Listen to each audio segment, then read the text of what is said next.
Hello students, welcome to Chirag English window. आज की class में हम 11th क्लास की जो बुक है हॉर्नबिल, उसका 4th lesson the landscape of the soul का सेकंड पार्ट करने जा रहे हैं। फर्स्ट पार्ट में हमने पढ़ा है कि ईस्टर्न और वेस्टर्न पेंटिंग में किस प्रकार से डिफरेंस है। चाइनीज जो पेंटिंग है उसमें स्टोरीज बताई हैं, जो यूरोपियन पेंटिंग है उसमें भी स्टोरीज के माध्यम से एक्सप्लेन किया था, जो अपन ने फर्स्ट पार्ट में पढ़ा था। अब आगे वाला जो पार्ट है, सेकंड पार्ट जो अपन आज करने जा रहे हैं, इसमें उन्होंने आर्ट ब्रूट के बारे में और थोड़ा सा उसका पहले वाले का बचा हुआ इसमें है, वो हम कर लेते हैं। देखो इसमें दिस कंसेप्ट इज एक्सप्रेस्ड, इस कंसेप्ट को, इस अवधारणा को, इस विचार को व्यक्त किया जाता है एज सेंसुई, सेंसुई के माध्यम से। चाइनीज जो आर्ट है ना, उसमें एक इसमें ये उदाहरण देकर बताया जा रहा है। लिटरेरी साहित्यिक रूप से माउंटेन वाटर की, इसको हम एक्सप्रेस कर सकते हैं सेंसुई नामक एक अवधारणा के माध्यम से, जिसको अपन कह सकते हैं माउंटेन और वाटर, विच यूज्ड टुगेदर, जिनको एक साथ मिलाया जाता है रिप्रेजेंट, पेश करने के लिए द वर्ड लैंडस्केप, शब्द भूदृश्य को।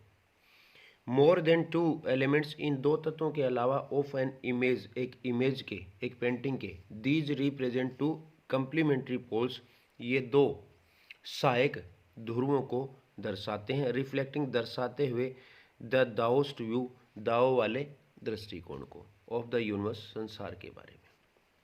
अब देखो सेंसुई में दो शब्द होते हैं, एक तो माउंटेन और दूसरा होता है वाटर। इसको क्या बताया गया है? The mountain is young, mountain को, पर्वत को यंग कहा जाता है, रीचिंग वर्टिकली, जो वर्टिकली जाता है, जो लंबवत जाता है, वर्टिकली लंबवत, टुवार्ड्स हेवन, ऊपर की ओर, आकाश की ओर। स्टेबल, ये स्थिर है। वार्म, गर्म होते हैं। ड्राई, सूखे हुए होते हैं। इन द सन, धूप में। While the water is yin, जबकि वाटर को माना गया है yin, ये हॉरिजॉन्टल है, हॉरिजॉन्टल समतल है, एंड रेस्टिंग, और टिका हुआ होता है, ऑन द अर्थ, पृथ्वी के ऊपर, फ्लूइड, द्रव के रूप में है, फ्लूइड द्रव के रूप में है, मॉइस्ट नम है, और कूल ठंडा होता है। The interaction of yin, yin की इंट्रैक्शन, yin की पारस्परिक क्रिया, पानी की पारस्परिक क्रिया। द रिसेप्टिव, रिसेप्टिव का मतलब होता है ग्रहणशील है। फेमिनाइन, महिलाई है। आस्पेक्ट, तत्व के रूप में, ऑफ यूनिवर्सल एनर्जी, सार्वभौमिक ऊर्जा का। एंड इट्स, और इसका काउंटर पार्ट, और इसका काउंटर पार्ट जो दूसरा सहयोगी, यंग, यंग एक्टिव है, सक्रिय है। मैस्कुलाइन, पुरुष रूप में है। Is of course a fundamental notion, यह एक आधारभूत विचार है, ऑफ दाओइज्म, दाओ के दृष्टिकोण का, दाओवाद का। व्हाट इज ऑफन ओवरलुक्ड, जिसे आमतौर पर नजरअंदाज कर दिया जाता है, इन ऐसे is an essential third element, वह है आवश्यक तीसरा एलिमेंट, तत्व। द मिडल वर्ड, मध्य खाली स्थान, where the interaction takes place, जहाँ पर सारी की सारी पारस्परिक क्रियाएं होती हैं। दिस कैन बी कंपेयर्ड, इसकी तुलना की जा सकती है, with the yogic practice, yoga की प्रैक्टिस से, ऑफ प्राणायाम, जिसे हम प्राणायाम कहते हैं। ब्रेथ इन, उसमें सांस लेना अंदर, रिटेन रोक के रखना, ब्रेथ आउट, और सांस बाहर निकालना। The suspension of breath, suspension रोकना, द सस्पेंशन रोकना ऑफ ब्रेथ, सांस का, इज द वॉइड, खाली स्थान है, वेयर मेडिटेशन ऑक्यूर्स, जहाँ पर ध्यान लगाया जाता है। The middle void is essential, ऐसे ही ये बीच का जो खाली स्थान होता है वो जरूरी है। नथिंग कैन हैपन, कुछ नहीं हो सकता, विदाउट इट, इसके बिना। हेंस, इसलिए, the importance of the white, उस सफ़ेद वाले, अनपेंटेड, पेंट नहीं किए गए स्पेस, खाली स्थान का, in Chinese landscape, Chinese landscape में इम्पोर्टेंस, महत्व है। देखो इसने क्या बताया कि जिस प्रकार से हम पेंटिंग में दिखाते हैं, तो पेंटिंग में एक तो हम पर्वतीय क्षेत्रों को दिखा देते हैं, एक ज़मीन के ऊपर जो चीज़ वाटर वगैरह होती है उसको दिखाते हैं, बीच वाला जो खाली स्थान है उस पर अपन कभी ध्यान नहीं देते, जबकि सारी की सारी पारस्परिक क्रियाएं उसे खाली स्थान में ही होती हैं। दिस इज आल्सो, यह वो स्थान भी है where man finds fundamental role, जहाँ पर मनुष्य की आधारपूर्ण भूमिका होती है। इन दैट स्पेस, इस स्थान में, इस खाली स्थान में, बिटवीन हेवन एंड अर्थ, जो खाली होता है आसमान और पृथ्वी के बीच में, ही becomes the conduit of communication, वह बन जाता है एक कंड्यूट, माध्यम, मीडियम ऑफ कम्युनिकेशन, बातचीत का, बिटवीन बोथ पोल्स, दोनों ध्रुवों के बीच में, ऑफ द यूनिवर्स, संसार के। हिज प्रेजेंस इज एसेंशियल, उसकी उपस्थिति जरूरी है, even if it is only suggested, चाहे इसको थोड़ा सा सजेस्ट ही किया जाए पेंटिंग में। फार फ्रॉम बीइंग लॉस्ट और ऑप्रेस्ड, खोए जाने से दूर, लॉस्ट खोए जाने से दूर, और ऑप्रेस्ड या फिर सताए जाने से दूर, बाय द लॉफ्टी पिक्स, ऊंची ऊंची चोटियों के, ही इज इन फ्रैंकोइज चेंज वंडरफुल एक्सप्रेशन, यह दर्शाया गया है फ्रैंकोइज चेंज की अद्भुत अभिव्यक्ति में, the eyes of the landscape, इसे कहा जाता है लैंडस्केप की आइज, भूदृश्य की आइज, पेंटिंग की आइज, किसको कहा जाता है, उस खाली स्थान को। गेटिंग, प्रवेश करना, इनसाइड अंदर, आउटसाइड आर्ट, आउटसाइड आर्ट है ना, मैं आपको बता दूं वो आर्ट होता है जिसको ट्रेनिंग नहीं किए हुए लोग पेंटिंग वगैरह करते हैं, आर्ट का नमूना पेश करते हैं। आगे इसमें बताया जाएगा इसकी डेफिनेशन। व्हेन फ्रेंच पेंटर, जब फ्रांस के पेंटर जीन डफेट म्यूटेड, जीन डफेट ने दिया था द कंसेप्ट, अवधारणा, ऑफ आर्ट ब्रूट की, इन द 1940s, 1940 के दशक में, the art of the untrained visionary, यह आर्ट होता है अनट्रेंड, अप्रशिक्षित, विजनरी, विचारकों का, कलाकारों का, वाज ऑफ माइनॉरिटी इंटरेस्ट, बहुत कम रुचि वाला था, अल्पसंख्यकों की रुचि वाला था। फ्रॉम इट्स मोस्ट वेल्ड, इसकी अत्यधिक छुपी हुई बिगिनिंग, शुरुआत के बाद, आउटसाइडर आर्ट, यह बाह्य आर्ट, हैज ग्रेजुअली बिकम, धीरे धीरे बन गया, द फास्टेस्ट ग्रोइंग, सबसे बढ़ता हुआ, एरिया, क्षेत्र, ऑफ इंटरेस्ट, रुचि का, इन कंटेम्प्रेरी आर्ट, समकालीन कला में, इंटरनेशनली, अंतर्राष्ट्रीय रूप से।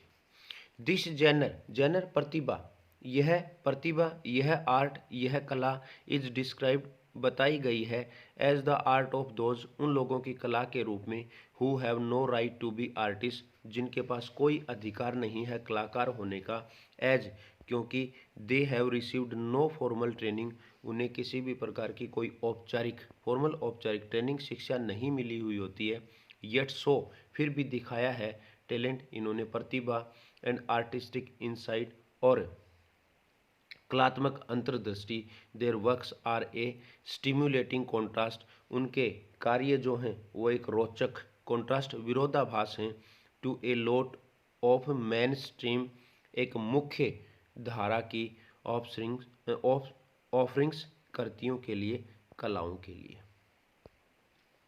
अराउंड द टाइम डफेट वाज प्रोपाउंडिंग, उस समय जब डफेट ने प्रोपाउंडिंग प्रस्तुत की थी, हिज कंसेप्ट, अपनी अवधारणा को, इन इंडिया, उस समय भारत में, एन अनट्यूटर्ड जीनियस, एक अप्रशिक्षित प्रतिभा, वाज क्रिएटिंग, बना रही थी, पैराडाइज, स्वर्ग, ईयर्स अगो, सालों पहले, द लिटिल पैच, एक छोटा सा टुकड़ा, ऑफ जंगल का, दैट ही बिगेन क्लियरिंग, जिसे उसने साफ करना शुरू किया था, to make himself a garden, खुद एक बगीचा बनाने के लिए, स्कल्प्टेड, बनाया गया, विद स्टोन एंड, जो बनाया गया था पत्थरों से, और रिसाइकल्ड का मतलब पुनः प्रयोग में लिए गए, मटेरियल्स, सामान से, is known to the world today, यह आज जाना जाता है संसार के सामने, एज द रॉक गार्डन के रूप में, इन चंडीगढ़ में।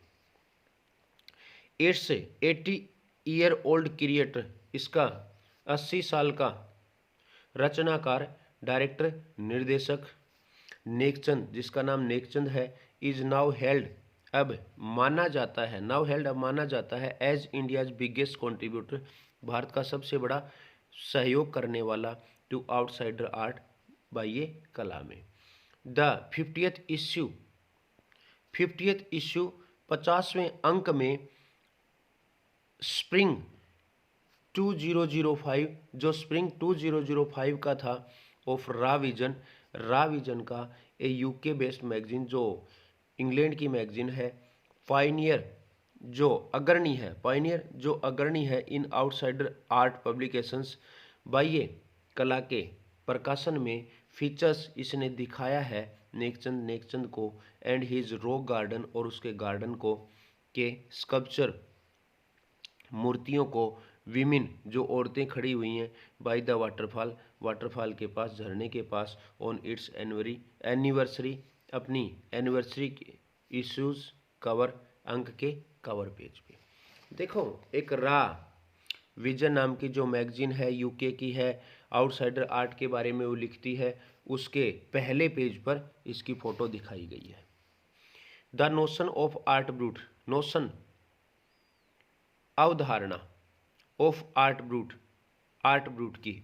का विचार, और रा आर्ट का, वाज ऑफ वर्क्स काम था, that were in their raw state जो थे अपने अपरिपक्व स्टेट में, as regards cultural and artistic influence, और इसे माना गया है सांस्कृतिक और कलात्मक इन्फ्लुएंसेस प्रभाव के रूप में।